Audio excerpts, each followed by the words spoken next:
Risk assurance technique. Risk assurance is the process of providing confidence to stakeholders that an organization's risk management practices, internal controls, and governance frameworks are effective in identifying, assessing, managing, and mitigating risks. It involves evaluating whether these systems are aligned with strategic objectives, regulatory requirements, and industry standards, ensuring that the organization can achieve its goals while minimizing potential losses or disruptions. Risk assurance is an essential part of managing risks in an organization. It ensures that major risks are well handled and that critical controls are effective and properly implemented. Audit committees often discuss how seriously departments handle risks and controls. While the risk manager and internal auditor can give their opinions, the audit committee relies on objective evaluations of each department's performance and risk culture as the main source of assurance. Depending on the organization, the audit committee may use various sources for risk assurance, including internal and external audits. External auditors generally focus on validating financial and accounting processes, while internal audits assess broader risk management practices. Assurance also comes from reviewing and monitoring risk activities, which include checking how the risk management process operates, assessing the quality of risk controls in place, measuring success in reducing risks and achieving business goals, analyzing why high-risk projects succeeded, providing assurance across all these areas. When a company seeks funding, such as a bank loan, it may need to demonstrate how its board ensures significant risks are managed. Assurance sources might include evaluating the organization's risk culture, reviewing internal audit reports and departmental reports, assessing the success of individual departments. Some organizations use control risk self-assessment (CRSA) to identify weaknesses, with findings reported to the executive committee for corrective action. These measures give the board greater confidence and improve the company's ability to secure funding. Risk assurance varies depending on the focus, strategy, operations, compliance, or specific risks. For example, hazard risks like health and safety often require annual reports.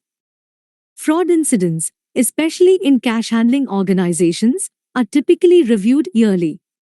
Large projects may require post-implementation reviews to check if they were completed on time, within budget, and met expectations. Follow-up reviews might assess performance after the first year. For risks tied to opportunities, like new business proposals, organizations are starting to perform risk assessments. Professional consultancy firms, for instance, often have committees to evaluate potential business opportunities. These evaluations include attaching a risk assessment to each proposal. In short, risk assurance involves multiple methods to ensure risks are managed effectively and decisions are supported by reliable evaluations. Sources of risk assurance. Culture measurement, by use of a recognized framework such as COCO or COSO in order to gain a quantitative evaluation of the control environment. Audit reports, produced by internal audit and external auditors on a range of issues including risk assessment, implementation, compliance and training. Unit reports, on such issues as risk performance indicators, CRSA, response to audit recommendations and reports on incidents that have occurred. Performance of the unit, on risk-related issues, losses, significant weaknesses in control measures and details of any material losses suffered by the unit. Unit documentation, on topics such as the risk management policy, health and safety policy, business continuity plans and disaster recovery plans. Key components of risk assurance. Evaluation of controls ensures that internal controls are functioning as intended and effectively mitigating risks. Risk management processes reviews the organization's risk identification, assessment, response, and monitoring activities. Compliance assures adherence to legal, regulatory, and policy requirements. Reporting and communication provides transparent and reliable information on the organization's risk profile and control effectiveness. Risk assurance techniques. Internal audits, periodic reviews conducted by an internal audit team to assess the effectiveness of risk management, internal controls, and compliance. Focus on high-risk areas and provide recommendations for improvement. External audits, independent evaluations by third-party auditors to verify the accuracy of financial statements, compliance, and the effectiveness of internal controls. Risk assessments, systematic identification and analysis of potential risks to determine their impact and likelihood.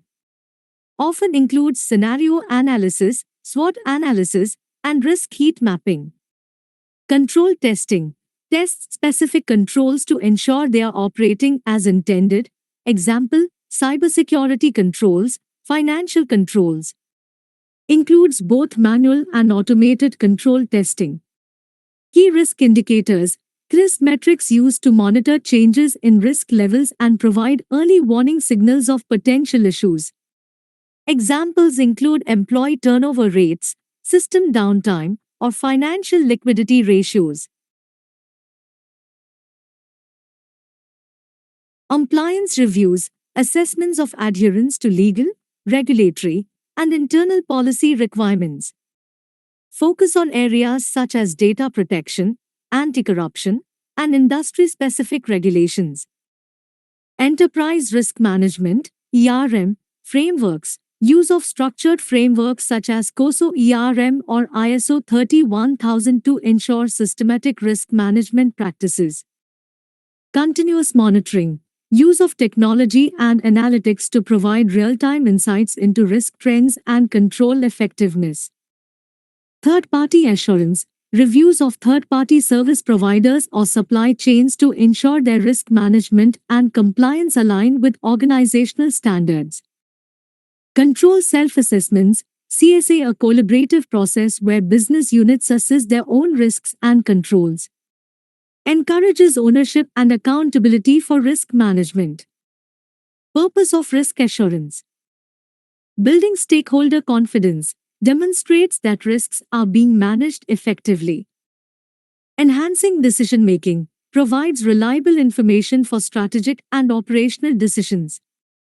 Improving resilience, identifies gaps and areas for improvement to strengthen the organization's risk posture. Ensuring compliance, avoids legal and regulatory penalties by demonstrating adherence to requirements. Roles and responsibilities. A risk management policy should clearly outline the roles and responsibilities for managing risks and internal controls. The main goals of risk management are to meet mandatory requirements, provide assurance, support better decision-making, and improve the effectiveness of core processes.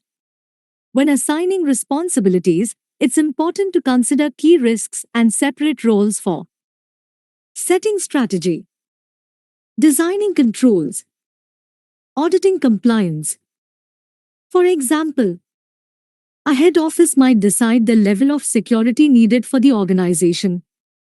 The production department could design the controls since security might be closely tied to their operations. Internal audit would typically check if the security measures are followed correctly. In other cases, a specialist or a head of security may handle the design of controls. Even small organizations should separate responsibilities, such as having one person design controls and another audit compliance.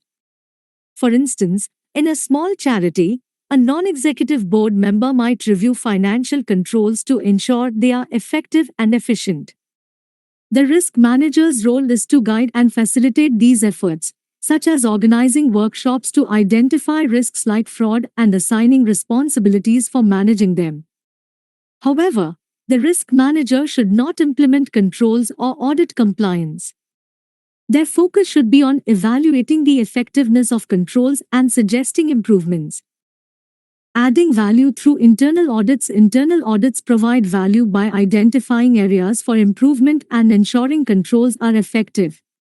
Factors that help auditors maximize value include understanding the organization, its culture, key people, and competitive landscape. Innovating, introducing new ideas, even if stakeholders don't initially expect or ask for them.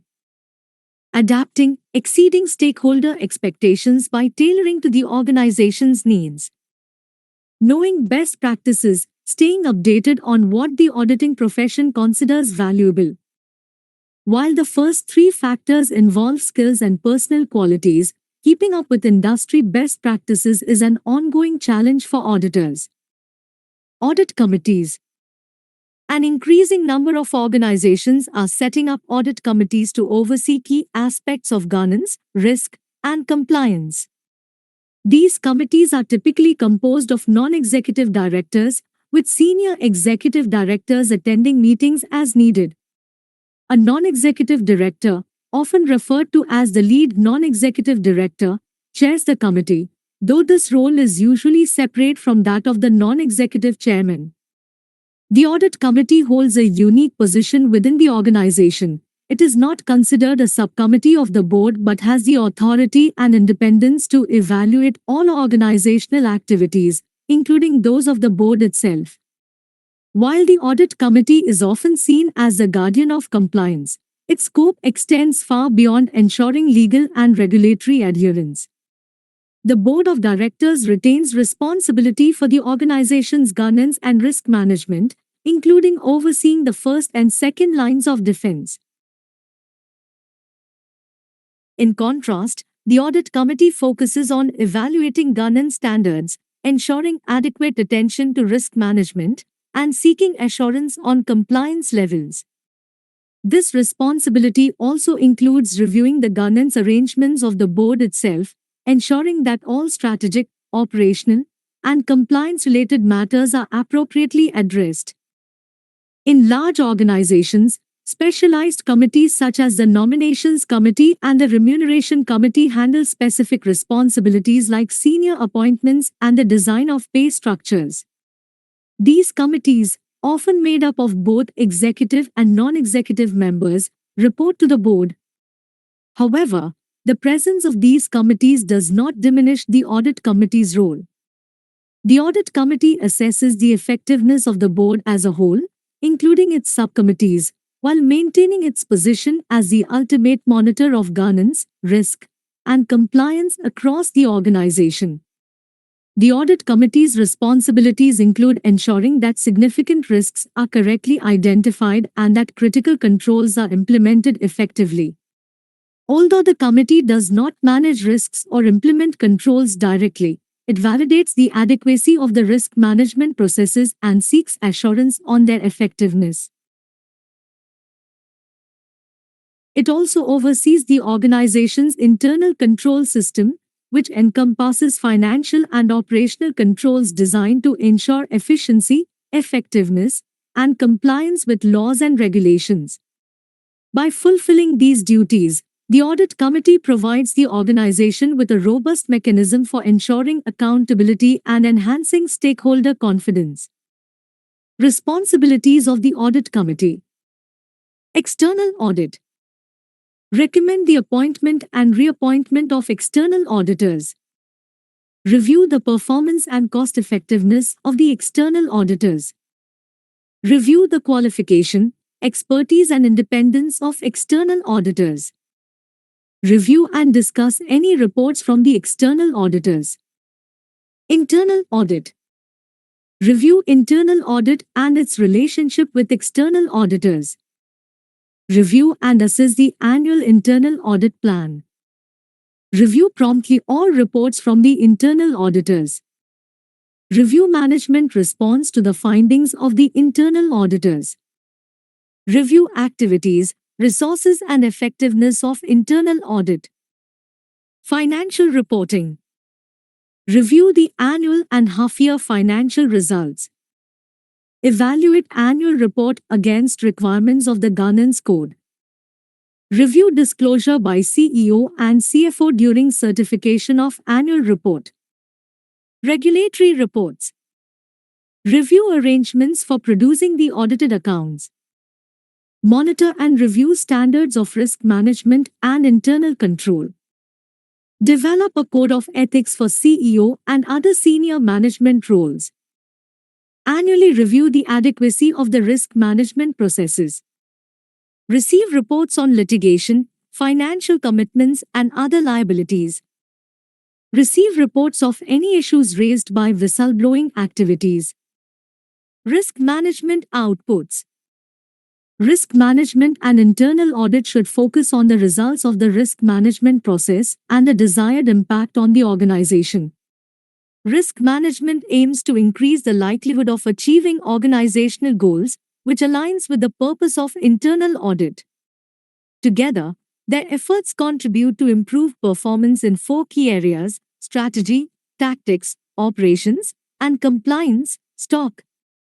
This is achieved by minimizing disruptions from risks and choosing effective processes suited to the organization. These processes require informed decisions and successful project planning and implementation, which both risk management and internal audit support. Strategic decisions are among the most critical for any organization. Both risk management and internal audit play important roles in guiding these decisions.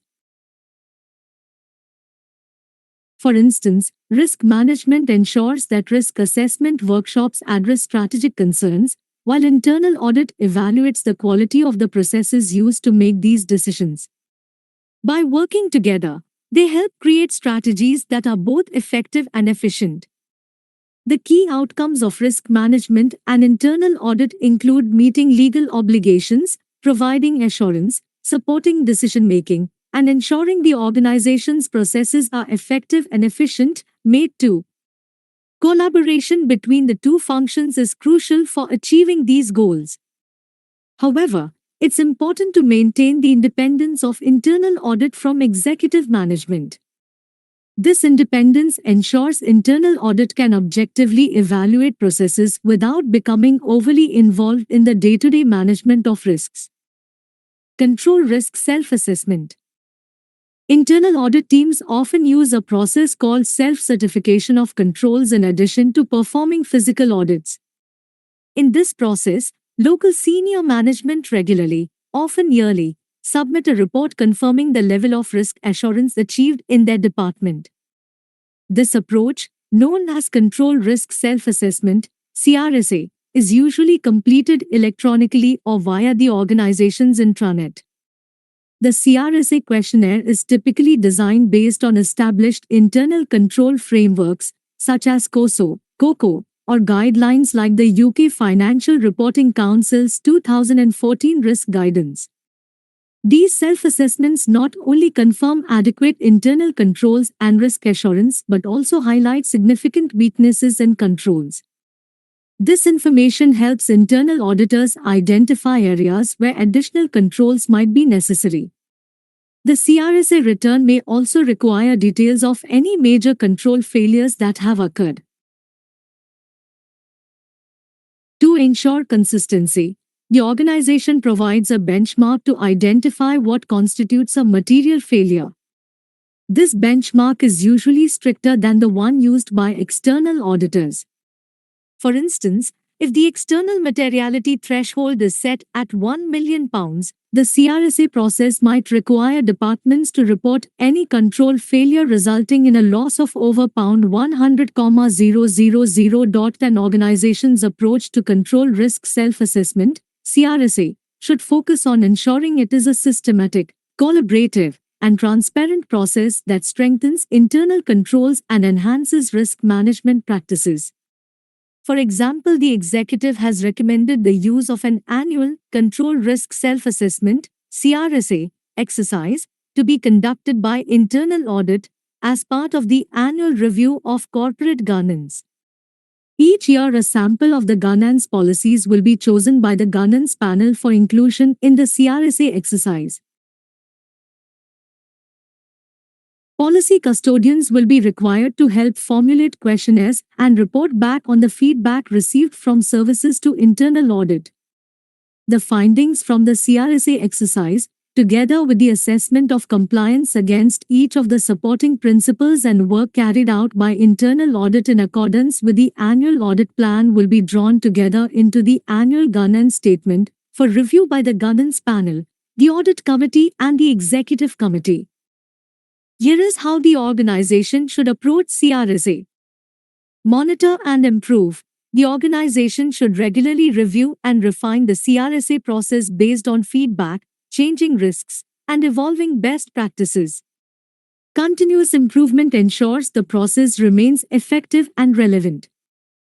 Define clear objectives. The organization should establish the purpose of CRSA, such as identifying control gaps, evaluating risk assurance levels, and ensuring alignment with internal control frameworks like COSO or COCO. The process should aim to promote accountability and improve the effectiveness of controls. Engage senior management. Local senior management should actively participate in the self-assessment process as they are closest to the operational risks and controls. Their involvement ensures that the process is grounded in practical realities and aligns with organizational objectives.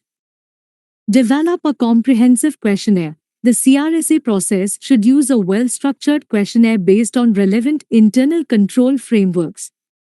This questionnaire should cover critical aspects, including the adequacy of existing controls, areas of significant weakness, and instances of material control failures. Leverage technology. The process should be facilitated using electronic tools, such as online surveys or intranet portals, to streamline data collection, improve accuracy, and enable easy tracking and analysis of results. Set materiality benchmarks. The organization should establish clear thresholds for reporting significant weaknesses and material failures. These benchmarks should be stricter than those used by external auditors to ensure early detection of potential risks. Encourage transparency. Employees and managers should feel confident to report weaknesses or failures without fear of blame. A transparent, non-punitive environment fosters honest self-assessments and helps in identifying genuine risks.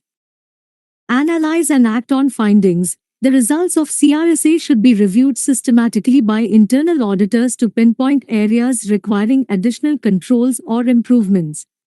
Significant issues should be escalated to senior management for action. Provide training and guidance. Employees involved in the CRSA process should receive clear guidance and training on how to evaluate risks and controls effectively. This ensures consistency and reliability in the assessments. Integrate with the risk management framework. CRSA should be part of the broader risk management and governance processes. It should provide valuable inputs for risk assessment, audit planning, and control improvements. Benefits of risk assurance. Corporate governance is a key focus for organizations and their stakeholders, and risk assurance should not just be a routine or checklist task. Organizations need to show that corporate governance is a management priority. Many understand the importance of being open about risk reporting, which requires strong communication efforts at all times. Once effective communication is in place, the organization must ensure it has positive updates to share with stakeholders. Risk assurance activities help provide confidence to all stakeholders, such as employees, suppliers, customers, government agencies, and both internal and external auditors. Risk assurance plays a vital role in an organization's corporate governance and supports its strategic, tactical, operational, and compliance stock processes. The advantages of solid risk assurance include building trust with stakeholders, reassuring sponsors and lenders, showing regulators good practices, preventing unexpected financial or operational issues, protecting the organization's reputation, fostering a strong risk-aware culture, and enabling safe delegation of authority. Although the external auditor's work is not primarily for the organization's benefit, the Audit and Risk Assurance Committee should still engage with it. They should review the results of external audits, address any identified weaknesses, and understand the external auditor's planned approach.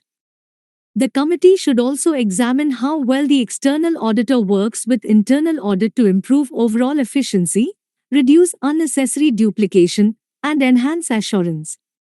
Additionally, they should assess the potential impact of any broader work by the external auditor, such as value for money assessments or recommendations for good practices. Internal audit activities. In enterprise risk management, ERM, internal audit is an independent and objective function that evaluates how effectively the organization identifies, assesses, manages, and mitigates risks to achieve its objectives. It plays a key role in providing assurance that the ERM framework is working as intended and supports the organization in enhancing its risk management practices. Internal audit activities in ERM. Assessing the ERM framework. Internal audit reviews the design and implementation of the ERM framework to ensure it aligns with the organization's objectives and industry standards. This includes evaluating the structure, policies, and processes for risk identification, assessment, and response. Testing risk controls. Internal audit examines the effectiveness of controls put in place to manage specific risks. This involves testing key controls to verify whether they are functioning as intended and identifying gaps that need remediation. Reviewing risk assessments. Auditors evaluate the quality of risk assessments conducted by the organization. They verify that risks are being identified comprehensively, assessed consistently, and prioritized appropriately. Providing assurance on risk reporting. Internal audit ensures that risk reporting is accurate, transparent, and timely. It checks whether risk information provided to management and stakeholders supports informed decision-making. Evaluating risk culture. Internal audit assesses the organization's risk culture to determine whether employees and management understand and align their behavior with risk management expectations. Monitoring emerging risks. Internal audit examines how well the organization identifies and prepares for emerging risks. This includes reviewing mechanisms for scanning the external and internal environment for new threats or opportunities.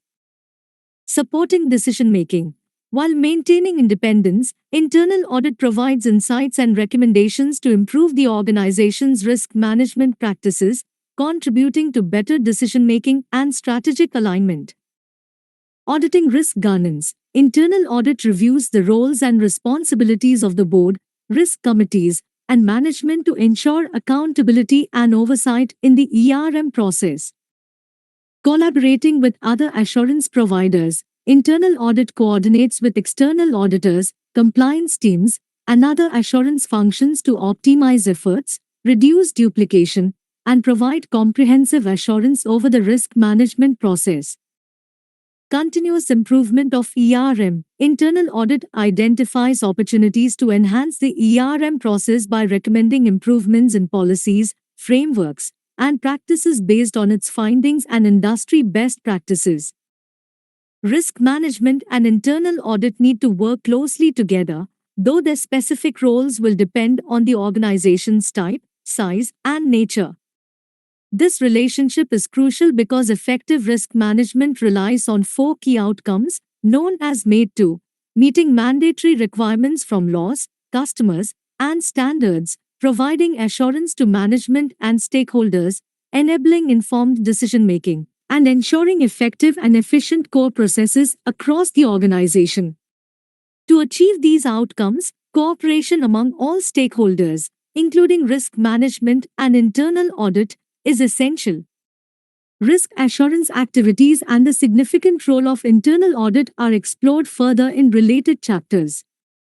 Internal control, which involves procedures, checks, and methods to help organizations meet their goals, is closely linked to risk management.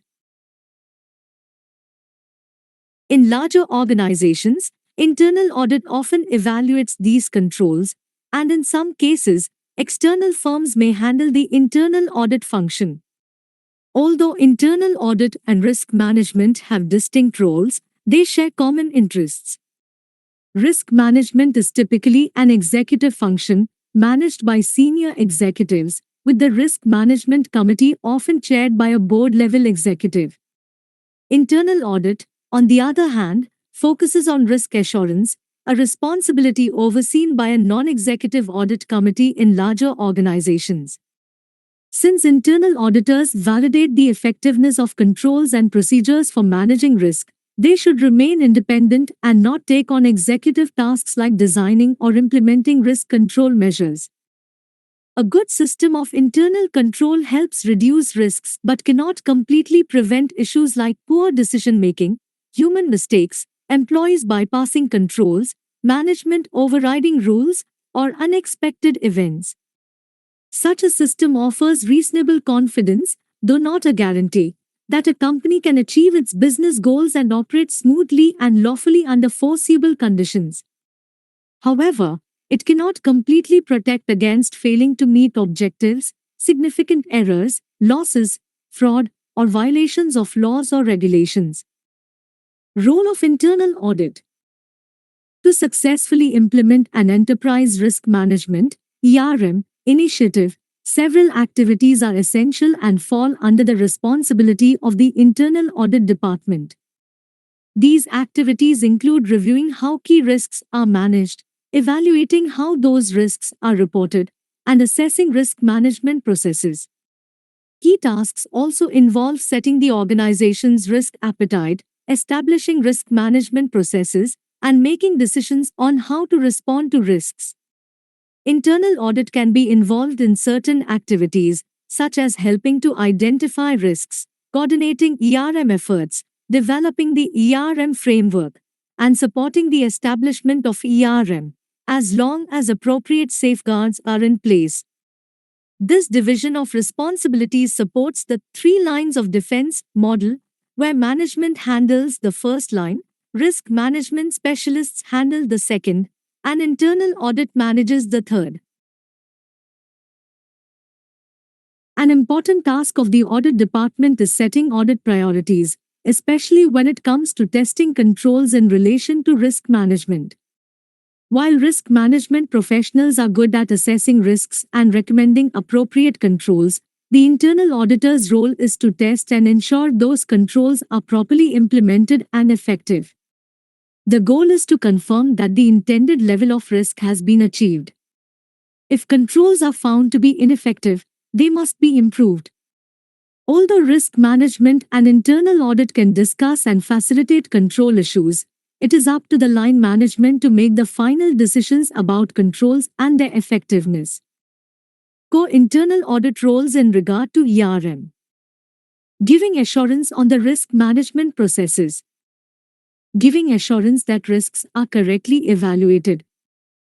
Evaluating risk management processes. Evaluating the reporting of key risks. Reviewing the management of key risks. Legitimate internal audit roles with safeguards. Facilitating identification and evaluation of risks. Coaching management in responding to risks. Coordinating ERM activities. Consolidated reporting on risks. Maintaining and developing the ERM framework. Championing establishment of ERM. Developing RM strategy for board approval. Roles internal audit should not undertake. Setting the risk appetite. Imposing risk management processes. Management assurance on risks. Taking decisions on risk responses. Implementing risk responses on management's behalf. Accountability for risk management. Undertaking an internal audit. Conducting an internal audit involves several steps. First, the audit must be planned. Then, the field work is carried out, where controls are tested. Afterward, an audit report is created, and finally, follow-up actions are taken. During the audit, the auditor gathers relevant information to understand the areas being reviewed. This analysis helps the auditor set priorities and objectives for the audit. For example, if auditing the supply chain, the auditor would collect details about contracts with suppliers. Fieldwork is often considered the most important part of the audit. the auditor may need to visit various locations, including supplier sites, if the audit focuses on the supply chain. The goal of the fieldwork is to understand the risks and controls in place to manage them.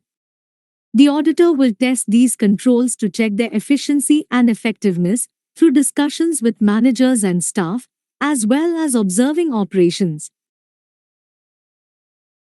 After the fieldwork, the auditor writes the audit report. This report evaluates how well the controls are working and may include suggestions for improvements if needed. The auditor also forms an independent opinion on the level of control in place to provide assurance to the audit committee. If the report includes recommendations, they should be agreed upon by the relevant management to increase the likelihood of their implementation. However, if the internal auditor believes the controls are insufficient but management disagrees, the issue should be escalated. Undertaking an internal audit. Conducting an internal audit involves several steps. First, the audit must be planned. Then, the fieldwork is carried out, where controls are tested. Afterward, an audit report is created, and finally, follow-up actions are taken. During the audit, the auditor gathers relevant information to understand the areas being reviewed. This analysis helps the auditor set priorities and objectives for the audit. For example, if auditing the supply chain, the auditor would collect details about contracts with suppliers. Fieldwork is often considered the most important part of the audit. The auditor may need to visit various locations, including supplier sites, if the audit focuses on the supply chain. The goal of the fieldwork is to understand the risks and controls in place to manage them. The auditor will test these controls to check their efficiency and effectiveness through discussions with managers and staff, as well as observing operations. After the fieldwork, the auditor writes the audit report. This report evaluates how well the controls are working and may include suggestions for improvements if needed. The auditor also forms an independent opinion on the level of control in place to provide assurance to the audit committee. If the report includes recommendations, they should be agreed upon by the relevant management to increase the likelihood of their implementation. However, if the internal auditor believes the controls are insufficient but management disagrees, the issue should be escalated. Planning. Initial contact. To inform the client, audit target, or involved association about the auditing and its objectives. Initial meeting, conference meeting, so that the client can describe the areas for review and state the available resources and processes. Preliminary survey. The auditors will gather all the needed data so they can have a good overview of the auditing. Review internal control structure. The auditor will determine the priority areas for the audit to review. Audit program preparation. The audit programs will outline the required fieldwork related to the audit topic area. Fieldwork. Testing for the critical internal controls. This process tests if randomly selected records are accurate. Regular updates. The auditor will carry out financial reporting, mostly in oral communication, and the client may help in resolving any issues raised. Drafting the audit summary. When fieldwork is done, the auditor will summarize findings, conclusions, and recommendations. Audit report. Audit report. The report will be reviewed by the audit team before presenting it to the client for further review. Creating the report. Comments and suggestions on the first draft are taken into account in producing the final report. Distribution of the final audit reports to people involved, senior management, audit committee, as agreed. Follow-up. Audit follow-up. Response from the client will be reviewed so that the findings may be tested and resolved. Reporting the audit follow-up. The effects of resolved and unresolved findings will be included in the follow-up. 3 line of defense. In many large organizations, the relationship between risk management and internal audit can be challenging. Internal audit focuses on ensuring that effective controls are in place and works with an agenda centered around this goal. Typically, the head of internal audit reports to the highest ranking non-executive member of the board, sometimes even the chairman. On the other hand, the risk manager usually reports to an executive member of the board, such as the company secretary or finance director. This difference in reporting levels can be frustrating for the risk manager, but the roles of risk management and internal audit complement each other, providing an opportunity to improve the implementation of risk management procedures. Both risk management and internal audit should seek ways to work together without interfering with each other's objectives. For example, both should attend risk assessment workshops. While the risk manager may lead the workshop, the responsibility for managing risk lies with the manager of each department. Internal auditors' presence should not be seen as a threat by department managers. Internal auditors focus on ensuring that control measures are well defined and can be audited. They test the effectiveness of these controls by requesting and analyzing information to establish facts. In essence, internal auditors believe that information plus testing equals facts. A popular approach in recent times is the three lines of defense model, which aligns with the role of internal audit in enterprise risk management. This model is based on three key ideas. Management has the main responsibility for managing risk. Specialist risk management functions assist management in fulfilling this responsibility, and internal audit checks the effectiveness of the risk management process. Management's role is divided into three layers: top management, directors, middle management, managers, and staff. Specialist risk management functions may operate at the corporate level, supporting the development, implementation, monitoring, and improvement of the risk management framework. These functions, including business continuity and health and safety, perform a similar role as group-level risk management but focus on specific areas of risk. The three lines of defense approach also fits well with the concept of governance, risk, and compliance, GRC. The GRC approach sees the board as responsible for governance across the entire organization. In this role, the board relies on all three lines of defense to ensure that risk is properly managed. Non-executive directors, in particular, look to internal audit to provide assurance on a wide range of compliance matters within the organization. All organizations must maintain accurate financial records, often produced by an external accounting firm that also serves as the external auditor. These external auditors are required to confirm, or sometimes certify, the accuracy of the financial records, and they may be seen as the fourth line of defense. For organizations in highly regulated industries, regulators ensure compliance with rules and regulations and may be considered the fifth line of defense. The terminology used in these areas can vary from one organization to another, but the concept of dividing responsibilities into three lines of defense is a strong and effective way to ensure proper governance and compliance, and in some cases, the effective management of specific risks like tax risks. Risk management and internal control can collaborate in setting priorities for the upcoming year. When an organization creates a risk-based audit program, it focuses on the most significant risks facing the organization.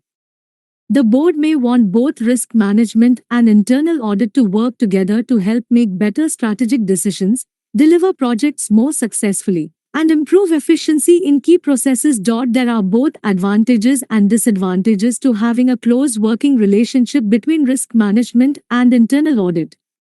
On the positive side, the two disciplines complement each other, and working together can help focus efforts and improve coordination in managing risk. It also allows for sharing best practices and useful risk management tools and techniques. However, there are some downsides to this close relationship. It's important for line management to understand that the responsibility for deciding how much control is needed for a particular risk, for implementing those controls, and for auditing compliance are separate tasks. Additionally, risk management and internal audit often have different reporting structures within the organization.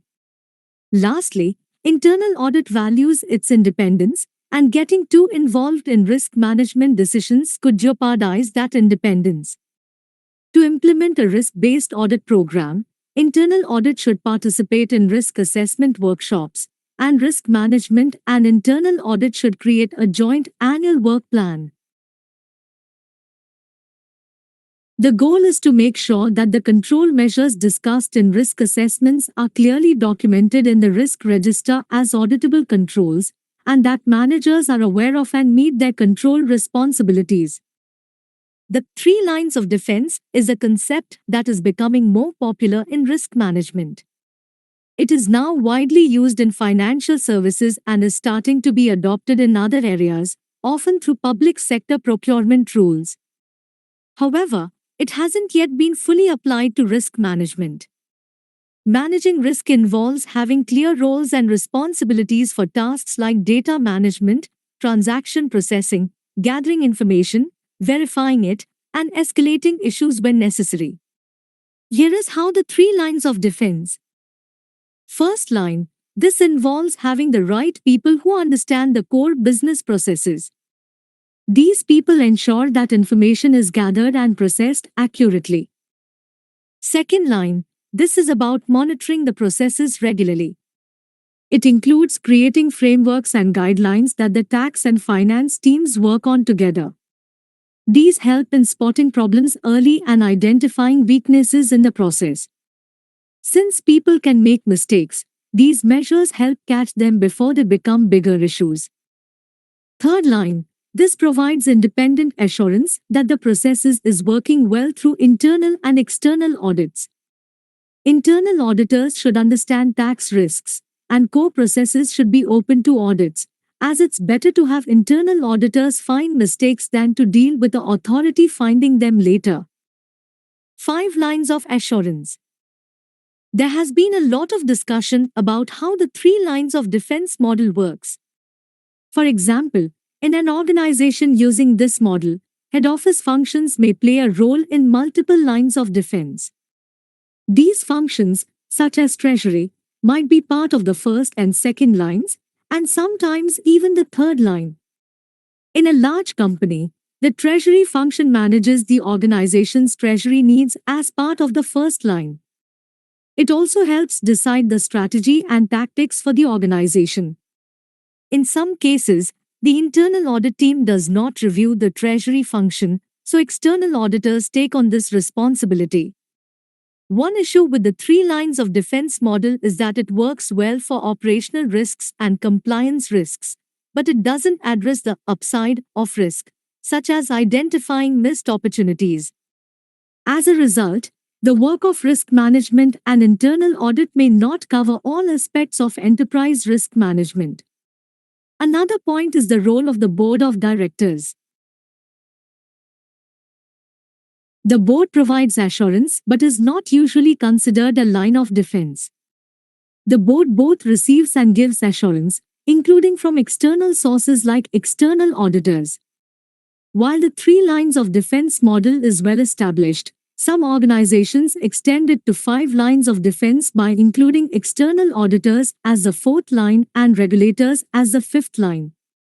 However, this is different from the 5 lines of assurance approach that is being developed to enhance the model. The 5 lines of assurance model includes the following sources of assurance. The board of directors, responsible for ensuring effective risk management and that risks are kept within acceptable levels. Senior executives and managers, in charge of maintaining the risk management process and delivering accurate information on key risks. Business unit leaders, responsible for reporting on specific risks and ensuring objectives are met. Specialist units, experts in specific risks like treasury, safety, environment, and legal, responsible for managing related risks. Internal audit, provides independent and timely reports to the board on the effectiveness of risk management. Organizations can adapt this model to fit their needs, but the main improvement of the 5 lines of assurance is that it divides the first line of defense into 3 groups: the board, senior executives, and business unit leaders. Each group is responsible for providing assurance in their areas. One of the benefits of the 5 lines of assurance model is that it requires better communication between the board, executives, and business leaders. It also encourages closer coordination between specialist risk units and internal audit. The focus is on providing overall assurance and promoting a risk-aware culture, rather than just designing and implementing controls. Because the 5 lines of assurance model emphasizes assurance, it is more relevant for managing strategic and tactical risks, including opportunities, than the 3 lines of defense model. However, external auditors and regulators still maintain their specific roles in both models. Management responsibilities. An alternative way to assign responsibilities is that internal audit focuses on activities that are considered core to its role. Risk management should help and support these activities, ensuring they follow proper guidelines, while line management at the appropriate level takes responsibility for tasks that internal audit should not handle. The relationship between risk management and internal audit will vary from one organization to another, and the roles and responsibilities will reflect the structure that best fits the organization. It is important to clearly define the roles of risk management, internal audit, and line management so that ownership of risk is clear. In short, risk management can help with risk assessments and designing controls, while internal audit ensures these controls are working well and are properly implemented. However, the main responsibility for managing risk lies with the organization's executive management. It's crucial that the work of risk management and internal audit does not interfere with or take away from the management's ownership of risk. This approach also aligns with the general principle in risk management standards that risks should be managed within the areas where the risks arise. Allocation of responsibilities. Internal audit activities. Giving assurance on risk management processes. Giving assurance that risks are correctly evaluated. Evaluating risk management processes. Evaluating the reporting of key risks. Reviewing the management of key risks. Risk management support. Facilitating identification and evaluation of risks. Coaching management in responding to risks. Coordinating ERM activities. Consolidated reporting on risks. Maintaining and developing the ERM framework. Championing establishment of ERM. Developing RM strategy for board approval. Management responsibilities. Setting the risk appetite. Imposing risk management processes. Management assurance on risks. Taking decisions on risk responses. Implementing risk responses on behalf of management. Accountability for risk management. Risk reporting. Risk reporting refers to the process of communicating information about risks that an organization faces, their potential impact, and the actions being taken to manage them. It is a key component of risk management, ensuring that stakeholders, such as the board, senior management, and external parties, have a clear understanding of the organization's risk profile and how effectively those risks are being managed. Purpose of risk reporting. Awareness. Inform stakeholders about key risks and their impact on organizational objectives. Decision support. Provide accurate and timely information to facilitate risk-informed decision-making. Accountability. Demonstrate that risks are being actively managed and monitored. Compliance. Meet regulatory and governance requirements for transparency. Improvement. Highlight areas for enhancing risk management practices. Types of risk reporting. Internal risk reporting. Board reports summaries of key risks, trends, and the effectiveness of risk management strategies presented to the board or risk committees. Management reports detailed operational and strategic risk reports for executives and department heads to guide decision making. Operational reports risk reports generated for specific business units or functions, focusing on risks impacting day-to-day operations. External risk reporting. Regulatory reports reports prepared to comply with legal and regulatory requirements, such as those for financial or environmental risks. Stakeholder reports disclosures to shareholders, investors, or customers about significant risks affecting the organization. Public disclosures risk information shared in financial statements, annual reports, or sustainability reports. Risk-specific reports. Strategic risk reports focused on risks that could affect long-term goals and strategies, such as market competition or regulatory changes. Operational risk reports cover risks associated with processes, systems, or human errors that impact day-to-day operations. Financial risk reports highlight risks related to liquidity, credit, market fluctuations, or investments. Compliance risk reports focused on risks of non-compliance with laws, regulations, or internal policies. Emerging risk reports address new or evolving risks, such as technological disruptions, geopolitical instability, or climate change. Ad hoc reporting reports generated for specific events or incidents, such as data breaches, supply chain disruptions, or health and safety issues. Dashboard or KPI-based reporting visual summaries of key risk indicators, CRIS, or other metrics that provide a snapshot of risk status at a glance. Scenario-based or stress testing reports analysis of how potential adverse events could impact the organization, often used for financial or operational risks. Risk management involves creating and maintaining a variety of documents to support its activities. These documents can include risk management administration documents, risk response and improvement plans, event reports and recommendations, risk performance and certification reports. A risk management manual is essential for outlining the organization's risk culture and control environment.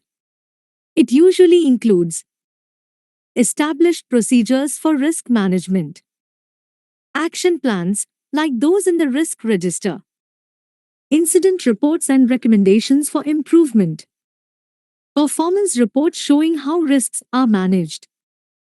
These documents ensure that risk management stays dynamic and responsive within the organization. Importance of risk performance and certification reports. Risk performance and certification reports are increasingly critical, especially since the introduction of the Sarbanes-Oxley Act of 2002. These reports must meet the highest applicable standards while complying with specific regulations, such as Sarbanes-Oxley requirements for companies listed on the New York Stock Exchange, other regulations for organizations listed on different stock exchanges or operating in specialized sectors like charities or insurance. These reports can include operational management summaries, formal certifications by external auditors verifying financial results and the effectiveness of control systems, guidance and communication. The Financial Reporting Council's 2014 guidance emphasizes the board's responsibilities in risk reporting. It highlights the importance of clear communication both to and from the board, covering internal operations and external disclosures. Detailed reporting and special reports. Organizations may need to produce multiple reports for different regulatory authorities. Some also publish special reports, like Corporate Social Responsibility (CSR) reports, to highlight achievements in specific areas. For example, Companies listed on the London Stock Exchange often include diverse risk-related topics in their disclosures. These reports ensure transparency, accountability, and alignment with regulatory and stakeholder expectations. Risk Management (RM) Responsibilities of the Board. The FRC Risk Guidance identifies the risk management responsibilities of the board, and these can be summarized as follows. Risk management processes ensure that RM is incorporated within normal processes. Identify the principal risks facing the company. Principal risks and risk appetite assessment of risks to the business model and strategy. Risks the organization is willing to take or risk appetite. Risk culture and risk assurance. Risk culture is embedded throughout the organization. Adequate RM and assurance discussions take place at the board. Risk profile and risk mitigation. Risk profile of the company is kept under review. Measures to manage or mitigate the principal risks are taken. Monitoring and review activities. Monitoring and review of risk management is undertaken. Monitoring and review is ongoing and not just annual. Risk communication and reporting. Internal and external risk management communication takes place. Necessary risk information is communicated to and from the board. Sarbanes-Oxley Act. The Sarbanes-Oxley Act, SOX, was introduced in response to corporate scandals in the US involving false financial reporting. These scandals led to misleading financial statements. The main goal of SOX is to ensure that companies listed on US stock exchanges provide accurate information.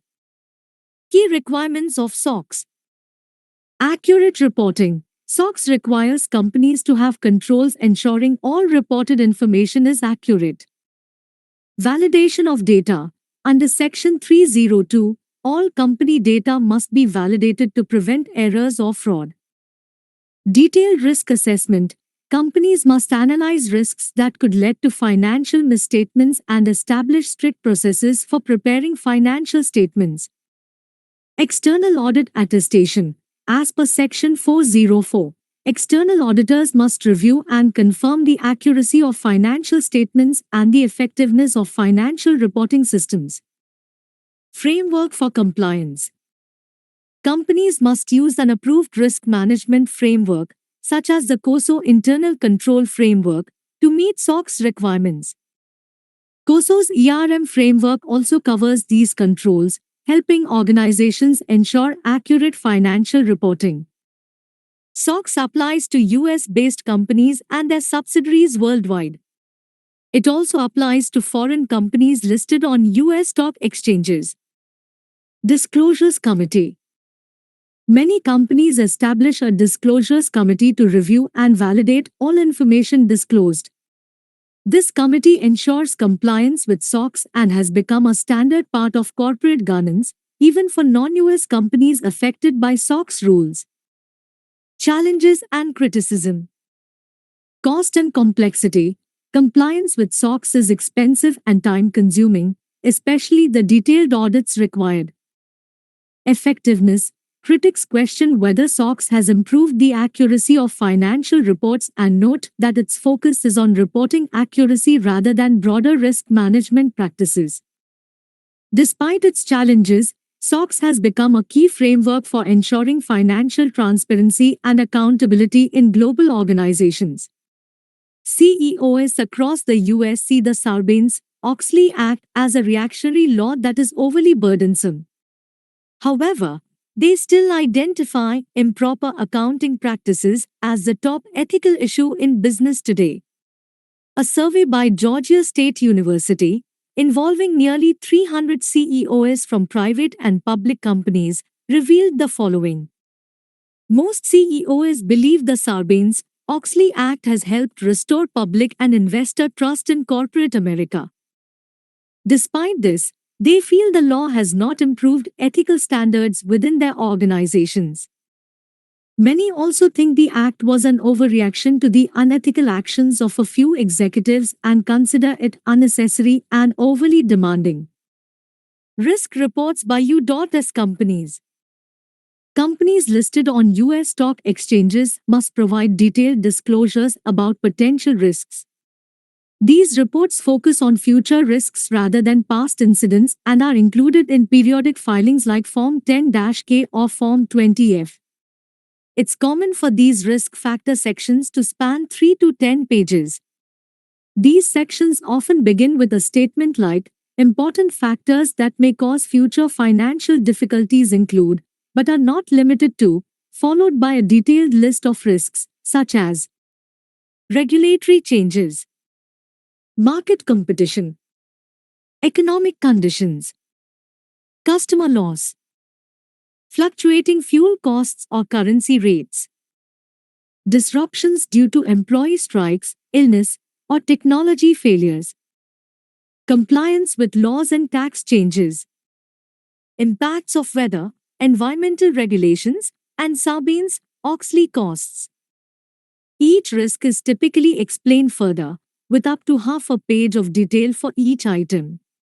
The Securities and Exchange Commission, SEC, which oversees U.S. stock exchanges, is also considering requiring companies to provide more detailed reports on their risk committee structures. This aligns with the SEC's mission to protect investors, maintain fair and efficient markets, and support capital formation. Risk report in a Form 20-F. In relation to industry, economic and environment risks, the following have been identified for further detailed comment. Risk of expiration of patents or marketing exclusivity. Risk of patent litigation and early loss of patents, marketing exclusivity or trademark. Risk of expiration or earlier loss of patents covering competing products. Failure to obtain patent protection. Impact of fluctuations in exchange rates. Debt funding arrangements. The risks of owning and operating a biologics and vaccines business. Competition, price controls and price reductions. Taxation. Risk of substantial product liability claims. Performance of new products. Environmental occupational health and safety liabilities. Developing our business in emerging markets. Product counterfeiting. Charities risk reporting. Risk reporting is mandatory for charities in most countries. Charities are generally expected to have robust risk management processes similar to those required for government departments or publicly listed companies. Below is a simplified version of the UK Charity Commission's guidance on risk reporting. Basic reporting expectations. Charities can use a simple narrative-style report that includes acknowledgement of trustees' responsibility for risk management, overview of how risks are identified, confirmation that major risks have been reviewed or assessed, assurance that control systems are in place, best practices for larger or complex charities. Larger charities may choose to provide more detailed reports. These should describe how major risks relate to the charity's goals and operations, procedures that address not just financial risks but also operational and compliance risks, assessment of risks based on their likelihood and potential impact, ongoing monitoring and embedding of risk management into daily operations, regular review by trustees of key risk management outcomes, common practices and challenges. Most charities already consider risks in their daily activities. However, many view risk management and governance requirements as significant challenges, leading to a focus on compliance over fundraising efforts. Example of a risk report for a small charity. A small charity's risk report might include processes to identify and prioritize significant risks, policies and procedures integrated into daily operations, analysis of strategy to highlight key risks to achieving objectives, procedures ensuring legal compliance with regular updates to trustees, training for trustees on risk management and governance issues, Annual reports to trustees on risk management activities and control effectiveness. Additional reports highlighting major weaknesses or control failures. This approach ensures that even smaller charities can effectively address and communicate their risk management practices. Public sector risk reporting.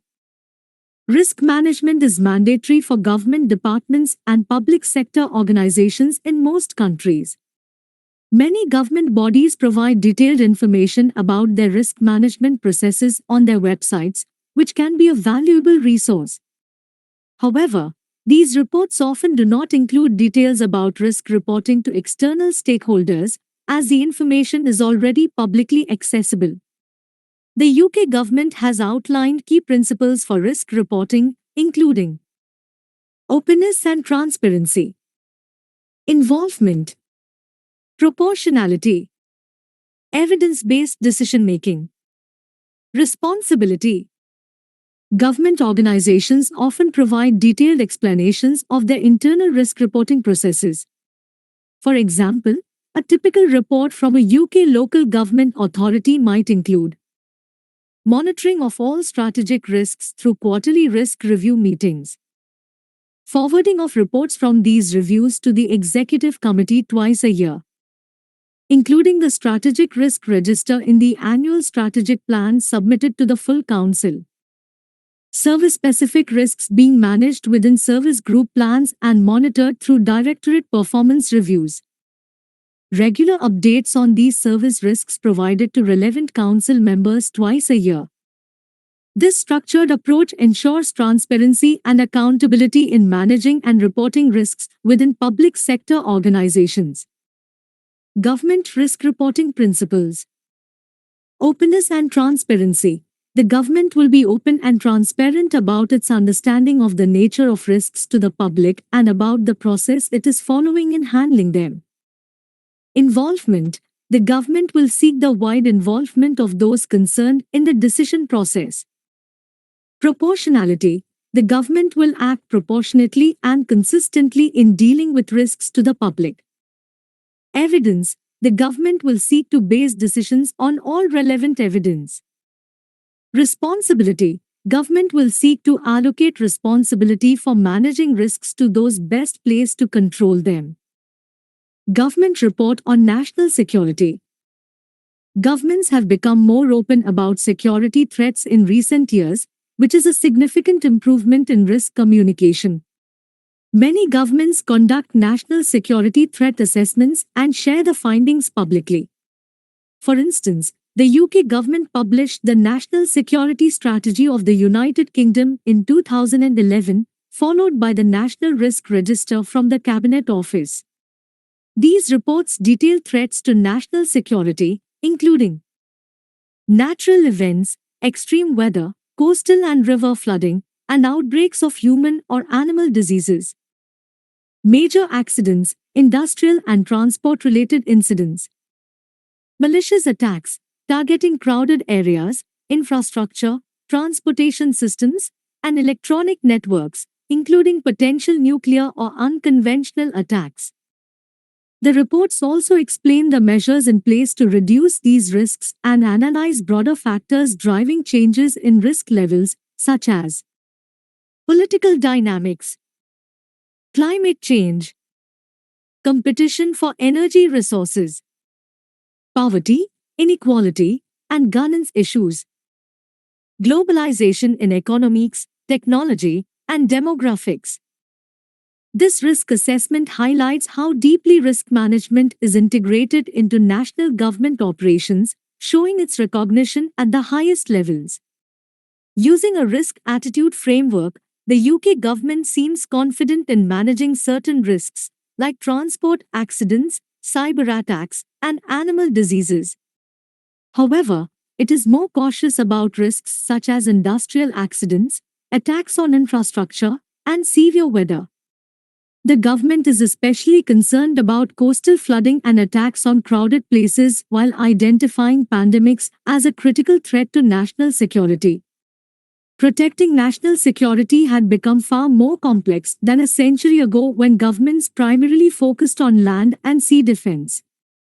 Modern national security efforts now require addressing various interconnected and evolving threats. Some governments are starting to understand how complex national security is and have come up with terms like the comprehensive approach, hoping it will solve the issue. However, in reality, this idea is mostly theoretical and rarely applied effectively where it matters most. At the same time, government structures and mindsets remain outdated. Ministers are evaluated on how well they protect their department's boundaries, budget, and staff, while senior officials take a similar approach. Cooperation with other departments is often seen as a threat rather than an opportunity. Though everyone recognizes it's necessary, traditional, rigid hierarchies and siloed thinking make collaboration difficult. To address these challenges, governments need a complete overhaul to adopt more modern and flexible structures.